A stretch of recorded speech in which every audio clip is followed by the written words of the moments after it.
मुख्यमंत्री डॉक्टर मोहन यादव ने कहा, सरकार किसान कल्याण वर्ष 2026 में कई घोषणाएं कर रही है और उस पर काम भी कर रही है। पीएम मोदी के नेतृत्व में किसान कल्याण वर्ष घोषित किया गया है। सोयाबीन के लिए भावांतर योजना के तहत 1500 करोड़ रुपए से अधिक की राशि दी गई, जिसकी राष्ट्रीय स्तर पर सराहना हुई है और कई राज्यों ने इस मॉडल को अपनाया।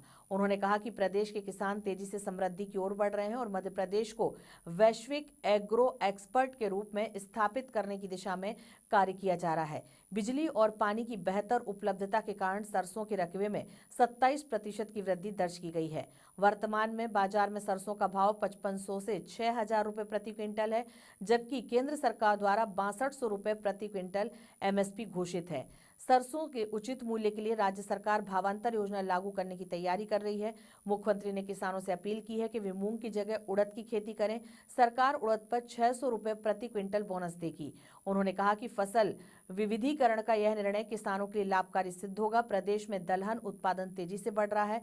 मसूर, चना और उड़द के उपार्जन को लेकर प्रस्ताव केंद्र सरकार को भेजे गए हैं।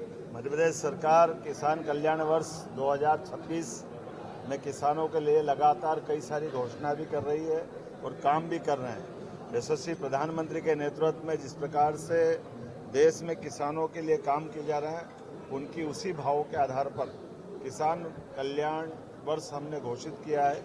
और जैसा कि सबको ज्ञात है, बीते समय हमने सोयाबीन के ऊपर लगभग 1500 करोड़ से ऊपर की धनराशि भावांतर के माध्यम से किसानों के खाते में डीबीटी से डाली थी।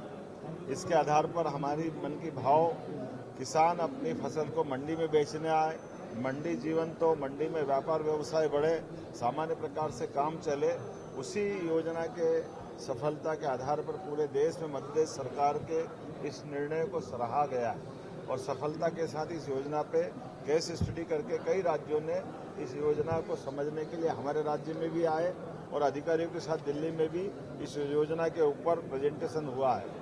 मैं माननीय प्रधानमंत्री के माध्यम से जब किसान कल्याण वर्ष की हमने ये घोषणा की, तो इसमें केवल किसान अन्नदाता नहीं, आगे जाके ऊर्जादाता भी बने, उद्यमी भी बने और समृद्ध किसान समृद्ध प्रदेश के इस बड़े सपने को पूरा करें।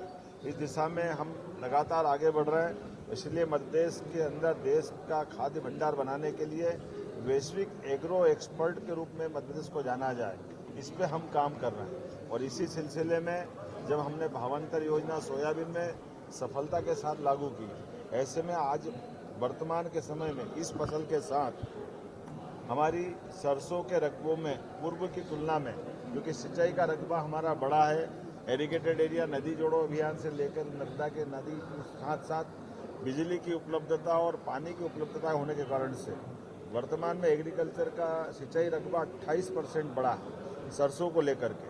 और द्वितीय अग्रिम अनुमान के अनुसार लगभग 15.71 मीट्रिक टन का इसमें वृद्धि हो रही है।